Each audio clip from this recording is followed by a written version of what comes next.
Constant Mutamba a répondu présent à la deuxième audience de la Cour de cassation ce mercredi. L'ancien ministre jugé pour une tentative de détournement des fonds a clamé son innocence et a fait savoir qu'il a agi fidèlement selon les instructions de la hiérarchie. Le porte-parole du gouvernement a lancé ce jour face aux étudiants de l'UNIKIN la vulgarisation de l'accord de paix entre la RDC et le Rwanda. Des milliers de jeunes, pendant de longues heures, ont suivi et posé des questions à Patrick Muyaya sur les processus en cours pour le retour définitif de la paix. Héritier Watanabe a été interpellé dans l'après-midi et acheminé au cachot du parquet général de Kinshasa, Gombe. Il y a quelques semaines, la Commission nationale de censure avait interdit la diffusion de son dernier tube à succès, mais l'artiste a continué de faire sa promotion. Mesdames et messieurs, bonsoir. Avec un peu moins d'enthousiasme qu'au début, mais la saga judiciaire avec Constant Mutamba continue de retenir l'attention à Kinshasa. Ce mercredi, l'ancien ministre de la Justice s'est présenté pour la deuxième fois à l'audience et à l'heure cette fois-ci, accompagné de ses avocats. Avec un peu plus de temps que la dernière fois, il a clamé son innocence et justifié son agissement par les instructions reçues auprès de la hiérarchie et non une tentative de détournement. Que physiquement amaigri, Constant Mutamba est resté égal à lui-même. L'ancien ministre de la Justice affirme qu'il paye le prix du combat de toute une génération, sous-entendant son innocence et dénonçant la prétendue cabale dont il serait victime. Constat ce mercredi, avec les yeux de tout Kinshasa braqués en Belgique pour le deuxième mariage du pasteur Marcelo, pas de bain de foule pour celui qui s'est longtemps présenté comme le chef de file de l'opposition, même au sein du gouvernement. Lâché par les politiques, entouré de ses nombreux avocats, l'ancien garde de Sceaux se met déjà à lâcher quelques informations croustillantes pour l'opinion publique. Comme Vital Kamerhe en 2020, dans le cadre du procès 100 jours, il souffle le chaud et le froid, respectant le secret des instructions reçues par le président de la République, mais réaffirmant agir strictement selon sa volonté et celle de sa hiérarchie. À l'entendre, il serait donc victime d'un piège de ceux qui n'ont jamais apprécié son action en une année aux manettes de l'appareil judiciaire congolais. Autre révélation, Constant Mutamba affirme qu'à son arrivée au portefeuille de la justice, il a trouvé un trou de 17 millions de dollars injustifiés sur le compte de Frivao, censé indemniser les victimes de la guerre de 6 jours de Kisangani. Un trou qui ne semblait déranger personne, contrairement aux 19 millions de dollars que lui aurait détournés, mais qui se trouve encore à la banque aujourd'hui. Le secrétaire général de la SENCO, Monseigneur Donatien Cholet, a reçu ce mercredi au centre interdiocésain de Kinshasa l'ancien Premier ministre Bruno Tshibala, accompagné de 3 de ses collaborateurs. Au cœur des échanges, la convocation imminente du dialogue intercongolais, présentée comme l'une des pistes majeures pour résoudre la crise multiforme que traverse la République démocratique du Congo. Bruno Tshibala a salué les efforts déployés par la SENCO et les CC ainsi que leur détermination à accompagner le pays vers un forum national inclusif. Les grandes lignes de cette rencontre ont été également présentées au Premier ministre honoraire et président du parti politique UDPS. Le ministre de la Communication, qui a été désigné parmi les voix officielles pour parler et expliquer l'accord de paix signé à Washington, a démarré ce jour à l'UNIKIN une opération de vulgarisation de l'accord de paix. Patrick Muyaya s'est adressé à des milliers d'étudiants sous le grand chapiteau du campus en présence de 100 recteurs, insistant sur l'attitude à adopter pour le retour de la paix. Le porte-parole du gouvernement s'est même prêté à une longue séance de questions-réponses avec les participants à ce rendez-vous. Pendant ce temps, le service national renforce sa présence dans l'espace Grand Katanga et annonce plusieurs actions, à l'instar de la construction, il y a 2 ans, à Ankoro, le village natal de Mzee Laurent Désiré Kabila, d'une école moderne, en hommage au 3e président de la RDC qui avait créé ce service. Souvenez-vous, la construction de cette école sur instruction du président Félix Tshisekedi a amélioré les conditions d'enseignement des enfants de ce village de la province du Tanganyika. Avec le démarrage des activités de son atelier de menuiserie dans le Haut-Katanga, le service national renforce son ancrage et accentue sa présence dans cet espace. Hormis le centre pilote Laurent Désiré Kabila, situé à Kanyamakasisi dans le Holomami, souvenez-vous, nous sommes en 2023. Le commandant de ces services reçoit une instruction du commandant suprême concernant la construction d'une école moderne dans le village natal de Mouzé Laurent Désiré Kabila. En Koro, voici à quoi ressemble une salle des classes dans la terre qui a vu naître le 3e président de la République démocratique du Congo. Mais ça, c'était avant le passage des bâtisseurs. Depuis, un bâtiment est sorti de terre, 12 salles de classe équipées en bancs estampillés et scènes et pouvant accueillir 2000 élèves. En 2 vacations, matin et soir, un bureau de direction, une salle des professeurs, des installations hygiéniques, tout a été pensé et rien n'a été laissé au hasard. Une concrétisation donc d'une exigence du président de la République déterminé à honorer l'un de ses prédécesseurs, en l'occurrence ici le père fondateur du service national congolais, Laurent Désiré Kabila. Pour l'inauguration de ce joyau, le chef de l'État avait dépêché sur place le commandant du service national. Une mission qui valait bien le survol du majestueux fleuve Congo à bord d'un petit porteur. Au regard du résultat, le lieutenant général, aujourd'hui général-major d'hier, s'était dit mission accomplie. Il a fait. Il a mis tous les moyens à notre disposition pour construire cette école. Vous venez de la visiter, l'école est totalement terminée. Au mois de septembre, les élèves, les enfants vont profiter de cette école pour apprendre, pour leur apprentissage. C'est un sentiment d'avoir accompli une mission qui me fut donnée par la haute hiérarchie du pays. Et j'en suis fier. Pour rappel, cet établissement scolaire est une copie certifiée conforme à celui construit précédemment à Mumpampa, village d'origine de l'actuel président de la République. À l'époque, le service national promettait déjà d'étendre ses actions au service de la nation. Une promesse qui se matérialise chaque jour un peu plus. Dans le secteur de l'économie, une réunion de haut niveau du comité élargi de suivi des prix des produits pétroliers s'est tenue à Lubumbashi dans le Haut-Katanga ce mardi, sous la direction du directeur de cabinet du vice-premier ministre de l'économie nationale.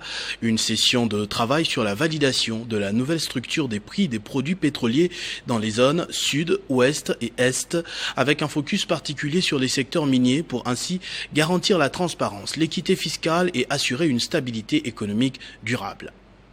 Cette nouvelle structure des prix, validée par le comité élargi, a comme objectif de réduire l'écart entre le taux d'échange officiel et le taux du marché pour limiter ainsi les pertes et optimiser les recettes publiques et contribuer à faire baisser des prix pour les consommateurs finaux tout en renforçant la lutte contre la fraude minière. Le travail technique étant clôturé, il revient au ministre de l'économie nationale, en sa qualité d'autorité tarifaire, de décider par un arrêt sur les nouveaux produits qui seront appliqués dans les zones d'approvisionnement sud-est. Le comité de suivi des prix des produits pétroliers a été chargé également d'assurer la vulgarisation de ces modalités de taxation auprès des sociétés minières de la province du Haut-Katanga ainsi que de la province du Lualaba. Au nom du patronat congolais, Joseph Tuite Maloba, président de la commission des hydrocarbures au sein de la Fédération des entreprises du Congo, dans les Haut-Katanga, s'est dit satisfait des résolutions prises à l'issue de ces travaux. Autrement dit, une structure de prix des autres sociétés et la population. Le gouvernement peut compter sur la fête parce que nous sommes les partisans, nous sommes les partenaires du gouvernement. Nous ne pouvons que respecter la structure de prix qui sera publiée d'un moment à l'autre par son Excellence Monsieur le Vice-Premier ministre de l'économie. Cette validation concerne les structures des prix des produits pétroliers terrestres pour les zones de consommation domestique et pour les sociétés minières, ainsi que celles d'aviation nationale et internationale pour les zones d'approvisionnement sud-est. Elle va s'appliquer également à la structure des prix du gaz et pétrole liquéfié pour la zone d'approvisionnement ouest. Bravant l'insécurité, le ministre du Budget, Aimé Boji Sangara, natif et élu du Sud Kivu, a marqué les esprits en se rendant personnellement à Luvungi, à 4 km de la ligne de front, Katogota, plus précisément en territoire d'Uvira, épicentre de la résistance. Accueilli dans une ambiance chaleureuse, Aimé Boji a transmis au FRDC, soutenu par les vaillants Wazalendo, un message d'encouragement de Félix Tshisekedi, commandant suprême, saluant leur courage exceptionnel et leur engagement à défendre la patrie au prix de leur sang. Aux vaillants patriotes Ouazalendo Aimé Boji Sangara les a exhortés à participer au processus d'identification en cours, tout en appelant à une vigilance accrue face aux tactiques malicieuses des agresseurs. Il a insisté sur l'impérieuse nécessité d'éviter tout discours tribal et de division, mais plutôt de travailler dans l'unité et en parfaite collaboration avec les forces armées de la RDC. Le président de la République, chef suprême de FARDC, m'a chargé de vous transmettre un message clair. Il est le président de tous les Congolais. Qu'ils viennent du nord, du sud, de l'est, de l'ouest ou du centre, il ne gouverne pas pour une tribu, un clan ou une région. Il refuse toute forme de réplique communautaire car il sait qu'un pays ne se construit que dans l'unité. Voilà pourquoi ici sur les terrains, il ne veut pas voir ni discours tribal, ni tension entre frères. Nous sommes un seul peuple, une seule nation face à un seul ennemi. L'ennemi, lui, cherche à nous diviser. Il utilise les discours de haine, les manipulations ethniques pour nous affaiblir de l'intérieur. Dès Luvungi, le ministre d'État en charge du budget a parcouru la RN5 jusqu'à Uvira Centre en passant par Bouéguera, Kitemecho, Luberizi, Mutaroulé, Nyakabere, Sangé, Biriba, Runingu, Kiliba, Sangé, Runingo et Kavivira. À Uvira Centre, le ministre du Budget, Aimé Boji Sangara, a présidé le Conseil de sécurité provincial élargi aux représentants des Ouazalendo. Immédiatement après, il a successivement visité l'hôpital général de Kasenga, l'hôpital général de référence d'Uvira et l'hôpital militaire de garnison d'Uvira. Après avoir visité les 2 chambres froides de l'hôpital de Kasenga, il s'est engagé à commencer les travaux de construction de sa morgue d'une grande capacité dont la ville d'Uvira ne dispose pas encore. Il a terminé cette série de visites à l'hôpital de garnison d'Uvira où de nombreux blessés des guerres sont également traités et a remis un don de 100 matelas ayant été informé que ces blessés des guerres dormaient à même le sol. Boursière de la 2e édition de la bourse Mwana ya Mapinga Academia, Nia Linzoka Amairut a obtenu une grande distinction en économie monétaire d'après la soutenance de son mémoire intitulé « Déterminant du taux d'échange en RDC de 2001 à 2023 », cérémonie à laquelle a pris part le ministre de la Justice Samuel Mbemba Kabouya.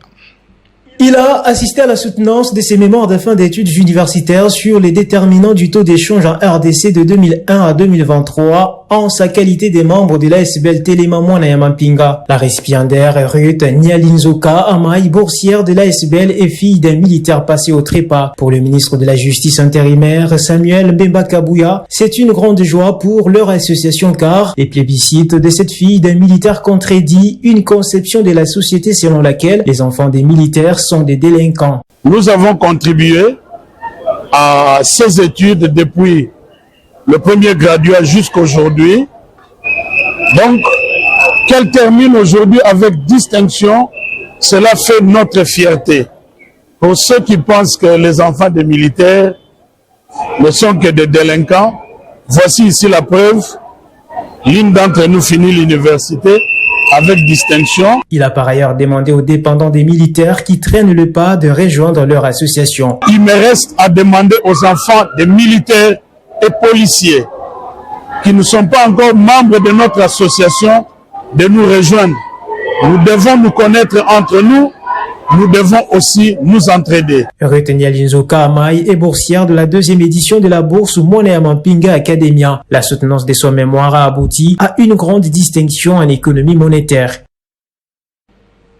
Les femmes députées nationales ont échangé ce mercredi dans la salle de congrès du Palais du Peuple autour de la redynamisation du réseau des femmes parlementaires, une activité présidée par le rapporteur adjoint de l'Assemblée nationale, la princesse Dominique Munongo Inamisi. C'est la salle de congrès du Palais du Peuple qui a servi des cadres à la matinée d'échange du réseau des femmes parlementaires présidé par la princesse Dominique Munongo Inamisi, rapporteur adjoint de l'Assemblée nationale. Une année après la mise en place de la législature en cours, l'heure est à la redynamisation au réseau des femmes parlementaires avec un nouveau comité pour plus d'engagement des femmes parlementaires en vue de leur visibilité politique. Et donc ici à l'Assemblée, selon le règlement intérieur, il y a des réseaux qui sont des groupes consultatifs pour le bureau de l'Assemblée nationale.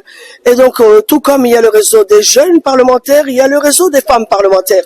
Et donc lors du mandat passé, nous étions au bureau, donc mes collègues qui étaient là dans le comité ne sont pas toutes revenues. Donc moi j'étais rapporteur et c'est comme ça qu'il fallait quand même qu'on se réunisse avec les nouvelles élues et qu'elles comprennent un peu ce que nous faisions et comment nous devons, nous, en tant que femmes, avoir des sujets spécifiques, défendre nos intérêts spécifiques en tant que femmes, toutes tendances confondues, sans tenir compte des partis politiques. Nous réfléchissons aux femmes et voir comment la femme, pour la promotion de la femme en fait, surtout la femme politique. Donc c'est très important et voir dans quelle mesure amener le plus de femmes d'abord à s'intéresser à la politique à travers nous, les femmes parlementaires. Et aux participants d'exprimer leur satisfaction pour l'initiative. Sentiment de satisfaction, parce que c'est la première fois que j'assiste à la réunion du réseau de femmes parlementaires. Pour moi, c'est une découverte. Nous pensons que le bureau qui va être installé sera porté haut les desiderata des femmes parlementaires, mais aussi mener des lobbies nécessaires afin que nous puissions être non seulement solidaires, mais avoir de l'impact dans certaines organisations. Téné, le réseau des femmes parlementaires veut valoriser la solidarité entre femmes, la défense de leurs intérêts, mais aussi les suivis des lois en rapport avec le droit de femmes. Mardi a été sans repos à l'inspection générale des finances. Le chef des services, Christophe Bitassimois, a eu successivement 2 séances de travail avec les délégations de 2 entreprises, l'une publique et l'autre privée. Objectif, redynamiser la collaboration avec les partenaires publics et privés. Accompagné du chef de service adjoint Emmanuel Chibingu, de l'inspecteur général des finances coordonnateur Herman Ieleza et du coordonnateur adjoint Henri-Paul Kazadi, le numéro 1 de l'inspection générale des finances s'est en premier lieu entretenu avec le représentant de la Robank, un partenaire financier de l'IGF en matière d'opérations financières. Il était question pour cette délégation de prendre langue avec le patron de l'IGF afin de voir dans quelle mesure poursuivre et améliorer cette collaboration financière. En début d'après-midi, c'était le tour de la délégation du Centre d'expertise, d'évaluation et des certifications des substances minérales précieuses et semi-précieuses. L'objet de la rencontre, prise de contact avec le nouveau leadership de l'inspection générale des finances pour mettre en place le mécanisme d'un encadrement du CEEC. Pour le directeur général de cet établissement public, cette rencontre a permis de jeter les bases d'une collaboration qui s'inscrit dans la logique de l'instruction donnée par le chef de l'État, Félix Antoine Tshisekedi Tshilombo. Et comme vous savez, nous sommes en train de répondre à l'instruction du chef de l'État en ce qui concerne l'implémentation des laboratoires. Et nous avions écrit à l'époque pour demander l'accompagnement de l'IGF. Et comme il y a un nouveau inspecteur, nous sommes venus le voir pour voir, d'abord examiner, évaluer les niveaux d'exécution et puis voir des possibilités pour la continuité. Et nous avons trouvé une oreille bien attentive qui nous a conseillé promulguer des conseils pour que nous puissions réussir notre mission et nous sortons vraiment satisfaits. Soulignons que l'inspection générale des finances poursuit sans relâche son engagement à travailler avec tous les gestionnaires dans un climat apaisé comme voulu par le chef de l'État. Il s'y est de noter également que l'IGF se trouve actuellement dans plusieurs missions d'encadrement dans les établissements publics et entreprises du portefeuille de l'État. Retour d'expérience pour le passage à l'échelle. C'est sous ce thème que l'Agence nationale de l'électrification et des services énergétiques en milieu rural et périurbain a célébré ce 23 juillet à Kinshasa sa 5e année d'action au service de l'accès à l'énergie. Cette journée a été marquée par la remise du prix Mwinda au chef de l'État et la signature d'un partenariat stratégique estimé à 175 millions de dollars pour desservir en électricité environ 300 000 ménages en milieu rural et périurbain.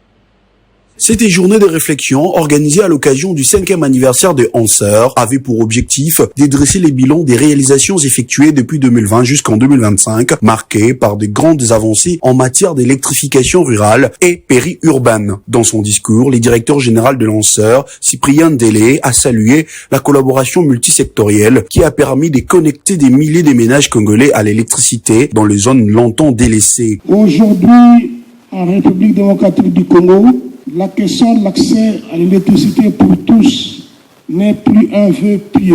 Elle a été hissée au rang de dossier prioritaire du deuxième quinquennat de son Excellence, Monsieur le Président de la République, chef de l'État, au même titre que la gratuité de l'enseignement de base et la couverture de santé universelle.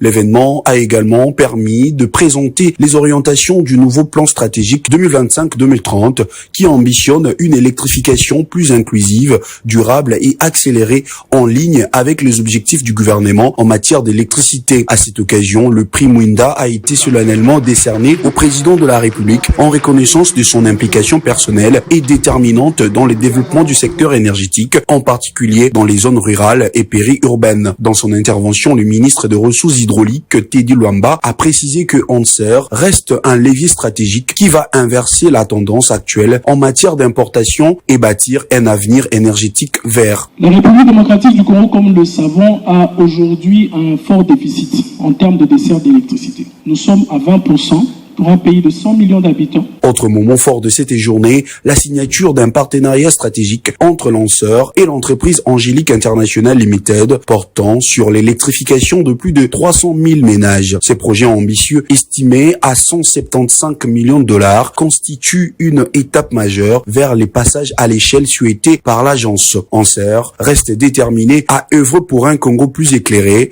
plus équitable et plus résilient grâce à l'énergie. Dans la province du Kwango, la ville de Popokabaka a vibré au rythme de l'inauguration d'un bâtiment pimpant neuf qui va abriter son institut supérieur pédagogique, œuvre du député Jonathan Bialo-Sukawata pour soutenir les efforts du président de la République en matière d'enseignement supérieur. Toutes les couches sociales de la population ont vivement applaudi ce geste. Il avait été accueilli triomphalement avec raison dans le Kwango. Jonathan Bialo-Sukawata est à ce jour le seul politicien de cette région, auteur des réalisations à si fort impact social pour la population. Grand hôtel, ponts, hôpitaux, marchés, écoles et aujourd'hui un bâtiment pimpant neuf sur fonds propres pour accueillir les étudiants de l'Institut supérieur pédagogique à Popokabaka. Une œuvre pour le moment inédite dans cette province avec au moins 6 auditoires et 2 bureaux administratifs.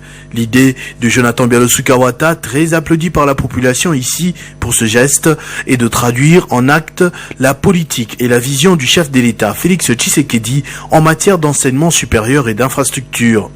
Pour le remercier, la population s'est mobilisée en masse pour la remise officielle des clés de cet ouvrage.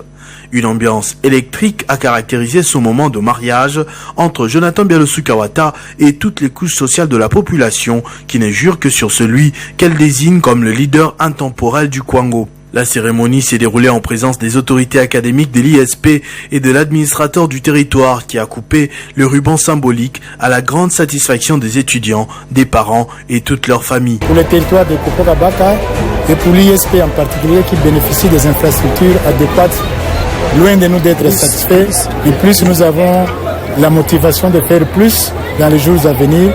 Comme vous venez de le constater ou de l'écouter, on démarre déjà les travaux de l'ISTEM et les travaux du stade pour les jeunes.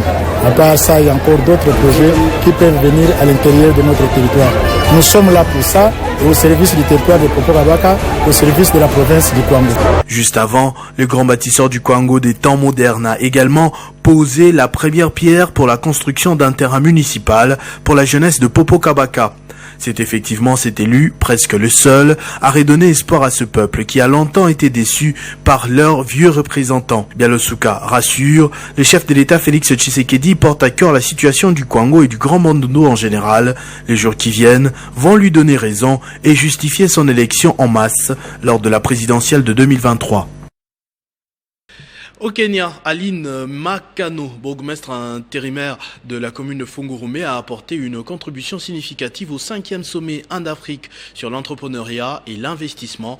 Sa brillante participation a mis en évidence l'importance de sa municipalité et de la République démocratique du Congo dans les discussions internationales sur l'entrepreneuriat et l'investissement. Le 5e sommet de l'entrepreneuriat et de l'investissement Inde-Afrique qui s'est tenu du 17 au 18 juillet au Kenya a marqué une étape importante dans le renforcement des liens économiques entre les deux continents. Parmi les participants de marques ayant laissé une empreinte significative figurait l'honorable Aline Makano, la dynamique bourgmestre de la commune de Fungurume en République démocratique du Congo. La présence de l'honorable Makano à cet événement de haut niveau a souligné l'importance croissante du leadership régional dans la promotion de la croissance économique et l'attraction des investissements étrangers. Sa brillante participation a consisté en un engagement actif dans les discussions portant sur le développement durable, l'autonomisation des entreprises locales et les opportunités d'investissement uniques présentes dans des régions comme Fungurume. Le bourgmestre intérimaire Makano a activement défendu les initiatives visant à réduire l'écart entre les investisseurs internationaux et les entrepreneurs locaux, en particulier ceux des secteurs miniers et agricoles essentiels à l'économie de Fungurume. Ces interventions auraient mis en évidence la nécessité de pratiques d'investissement responsables qui privilégient les bénéfices communautaires et la durabilité environnementale, les compétences technologiques, l'intelligence artificielle, les innovations dans tout le domaine pour un avancement plus efficace et dynamique. Il est clair que le bourgmestre Aline Makano a utilisé cette plateforme internationale pour plaider en faveur de sa circonscription et plus largement de la province du Lualaba. Sa participation témoigne d'une approche proactive de la part de la direction de Fungurume pour attirer des partenariats et des ressources susceptibles de stimuler le développement économique local et d'améliorer la vie de ses citoyens. Le sommet a servi de forum crucial pour le renforcement des liens économiques entre l'Inde et les nations africaines en mettant l'accent sur la promotion d'un écosystème entrepreneurial dynamique. Le rôle actif du bourgmestre Makano dans ces discussions positionne Fungurume de manière proéminente sur la scène internationale en tant que frontière prometteuse pour l'investissement et la collaboration. En Ituri, plusieurs voix se lèvent pour condamner la résurgence de l'insécurité. Observé ces derniers temps, ce mercredi 23 juillet, c'est l'artiste musicien congolais Ruchuba Bakulu qui a appelé la jeunesse de cette province à barrer la route aux ennemis de la paix. C'était au cours d'une conférence de presse organisée à Bunia. Reportage de notre correspondante en Ituri, Sarah Mugisa. Il aimait la temps, La musique au service de la paix, voilà la lutte que mène au quotidien l'artiste congolais Ruchuba Bakulu. En séjour dans la province de l'Ituri, ce musicien engagé pour la cause de la patrie fait de son talent un vrai canal pour transmettre le message de la cohabitation pacifique, de l'éveil patriotique et de la cohésion nationale. Nous devons nous réveiller. Nous ne sommes plus à 2006, où le pays était déchiré à plusieurs morceaux et que chacun était chef dans son coin. Chacun suivait son leader. Nous avons maintenant un pays réunifié. Nous avons la démocratie. Pour devenir chef, il faut passer aux élections. Tous ces bandits que vous voyez en train de manipuler les jeunes cherchent des positionnements politiques. Et on ne peut pas chercher des positionnements politiques en créant des massacres. Joua pleinement son rôle de l'artisan de la paix, le musicien congolais Bakulu appelle la population iturienne à barrer la route à la résurgence de l'insécurité dont fait face la province de l'Ituri en cette période. Il est temps de restaurer la paix, il est temps de chanter l'hymne de la paix, il est temps de se fixer dans les yeux, en fait qu'ensemble, qu'on soit comme un seul homme derrière notre gouverneur Johnny Luboya pour participer au développement de la province.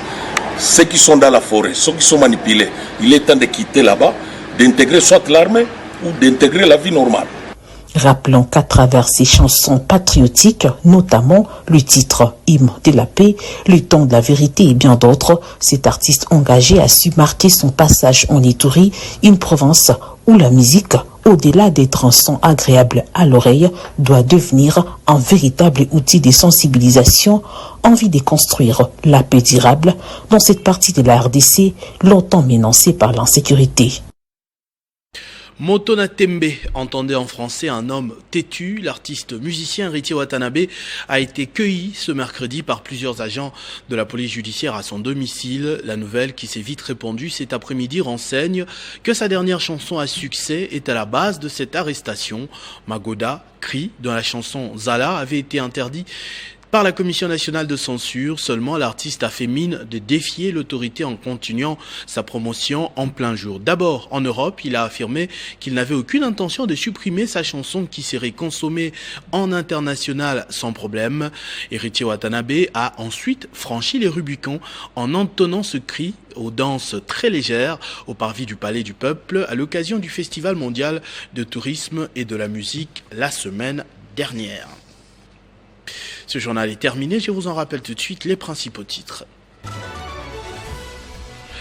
Constant Mutamba a répondu présent à la deuxième audience de la Cour de cassation ce mercredi. L'ancien ministre jugé pour une tentative de détournement des fonds a clamé son innocence et a fait savoir qu'il a agi fidèlement selon les instructions de la hiérarchie. Le porte-parole du gouvernement a lancé ce jour face aux étudiants de l'UNIKIN la vulgarisation de l'accord de paix entre la RDC et le Rwanda. Des milliers de jeunes, pendant des longues heures, ont suivi et posé des questions à Patrick Muyaya sur le processus en cours pour le retour définitif de la paix. Héritier Watanabe a été interpellé dans l'après-midi et acheminé au cachet du parquet général de Kinshasa-Gombe. Il y a quelques semaines, la Commission nationale de censure avait interdit la diffusion de son dernier tube à succès, mais l'artiste a continué de faire sa promotion. À tous et à toutes, merci de votre attention soutenue. Restez fidèles au programme de votre chaîne Télé 50. Vivez heureux, vivez 100 ans, mesdames et messieurs.